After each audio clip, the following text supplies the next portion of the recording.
नमस्कार दोस्तों। अगर आप या आपका कोई अपना अमेरिका में सेटल होने का सपना देख रहा है या सालों से H1B वीज़ा पर वहाँ दिन रात मेहनत कर रहा है, तो आज की ये खबर आपके पैरों के नीचे से ज़मीन खिसका सकती है। अमेरिका से एक ऐसा सरकारी मेमो यानी पॉलिसी मेमो सामने आया है जिसने रातों रात लाखों भारतीयों की रातों की नींद उड़ा दी है। नियम यह था कि अगर आप H1B या L1 जैसे ड्यूअल इंटेंट वीज़ा पर कानूनी रूप से अमेरिका में काम कर रहे हैं, तो आपका नंबर आने पर आप अमेरिका के अंदर ही बैठे बैठे अपना वीज़ा को ग्रीन कार्ड यानी परमानेंट रेजिडेंसी में बदल सकते हैं। इसे कानून की भाषा में कहते हैं एडजस्टमेंट ऑफ स्टेटस। लेकिन ट्रंप प्रशासन के एक नए फैसले ने इस पूरे सिस्टम को हिलाकर रख दिया।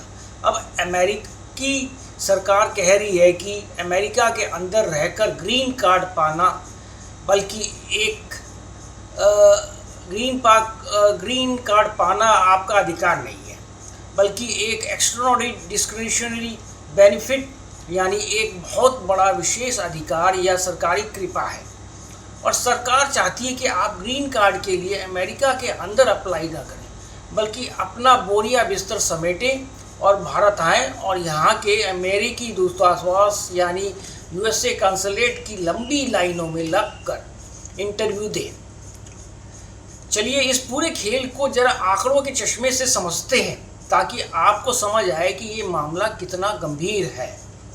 इस वक्त अमेरिकी इमिग्रेशन विभाग यानी USCIS के दफ्तरों में 1,16,00,000 से ज़्यादा फाइलें धूल खा रही हैं, जिसे कानूनन USCIS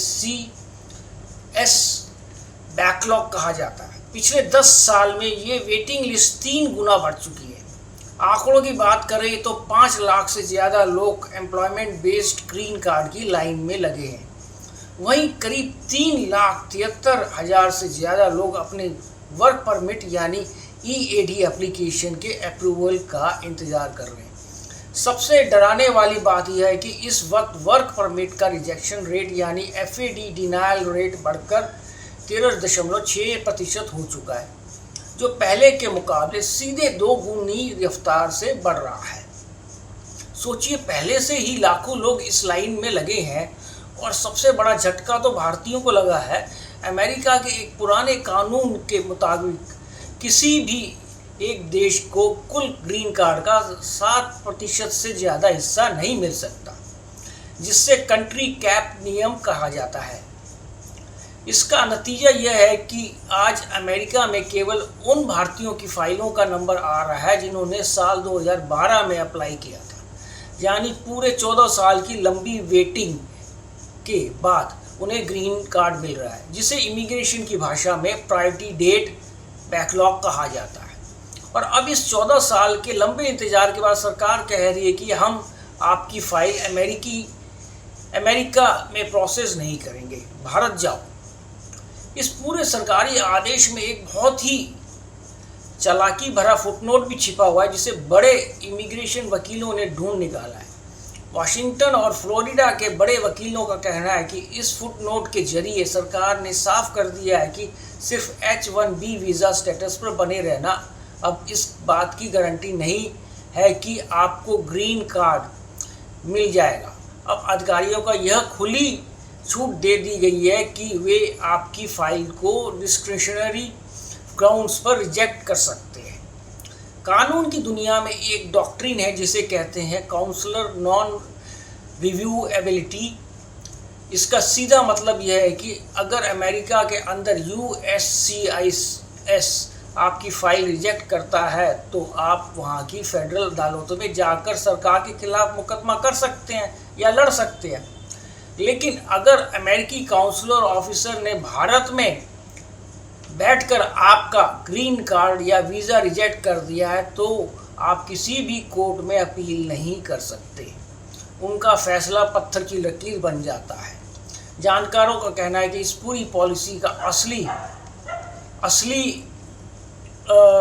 असली मकसद यानी प्राइमरी पर्पस न्याय के रास्ते बंद करना और लोगों को सिस्टम से बाहर निकालना है। लेकिन यहाँ एक तरफ ग्रीन कार्ड पर तलवार लटकी है, वहीं दूसरी तरफ जो लोग नया H1B वीज़ा पाना चाहते हैं उनके लिए भी नियम पूरी तरह बदल चुके हैं। फाइनेंशियल ईयर 2026 के जो नए आंकड़े आए हैं वे चौंकाने वाले हैं। इस साल रजिस्ट्रेशन एप्लीकेशन यानी H1B रजिस्ट्रेशन घटकर केवल 2,11,600 रह गई है, जो पिछले सालों के मुकाबले पूरे 38.5% की भारी गिरावट है। इसका कारण यह है कि सरकार ने H1B इलेक्ट्रॉनिक रजिस्ट्रेशन फ़ी को $10 से सीधे बढ़ाकर $215 कर दिया है, जिससे फर्जीवाड़ा करने वाली काउंसलर कंपनियां पर लगाम लग गया है। इसका एक बड़ा फ़ायदा यह हुआ कि इस साल लॉटरी निकलने के चांस इतिहास में सबसे ज़्यादा यानी 34% से बढ़कर 42% तक पहुंच गई है। लेकिन इसका दूसरा पहलू यह है कि अमेरिका अब सिर्फ उन्हीं लोगों को तरजीह दे रहा है जिनकी सैलरी बहुत भारी भरकम है या जिनके पास अमेरिका की ही बड़ी डिग्रियां हैं। नए नियमों के कारण कुल सेलेक्टेड सीटों में से 71.5% पर अमेरिकी मास्टर्स डिग्री धारकों का कब्जा हो चुका है। इसके विपरीत शुरुआती स्तर की कम सैलरी वाली नौकरियां यानी एंट्री लेवल IT जॉब्स का ग्राफ घटकर सिर्फ 17.7% रह गया है। इसका सीधा मतलब यह है कि IT आउटसोर्सिंग कंपनियों का पत्ता साफ हो रहा है। तो इस पूरी कड़वी हकीकत का आखिरी निष्कर्ष यही है कि अगर आप पहले से अमेरिका में हैं और आपकी एडजस्टमेंट ऑफ स्टेटस की फाइल पेंडिंग है तो बड़े वकीलों की सलाह है कि अपनी फाइल को वापस बिल्कुल मत लीजिए, यानी अपनी अर्जी को विड्रॉ मत कीजिए, बल्कि आज ही से अपने टैक्स के कागजात, अपनी कंपनी में अपनी ऊंची पोजीशन के सबूत और अमेरिका के समाज में अपने योगदान की एक बेहद मजबूत फाइल यानी अफर्मेटिव रिकॉर्ड तैयार रखिए, क्योंकि अब इमिग्रेशन अधिकारी आपकी फाइल में कमियां ढूंढने के लिए बैठे हैं। रही बात इस नए कानून की, तो अमेरिकी इमिग्रेशन वकील इसके खिलाफ बहुत जल्द कोर्ट में जाने वाले हैं, क्योंकि सरकार ने इसे बिना आम जनता की राय लिए यानी बिना नोटिस एंड कमेंट पीरियड के लागू करने की कोशिश की है। आने वाले दिनों में अदालतों से इस पर स्टे यानी लीगल स्टे मिलने की पूरी उम्मीद है। अगर आप भी इस सफ़र का हिस्सा हैं तो अपने कागजात दुरुस्त रखें और घबराएं नहीं।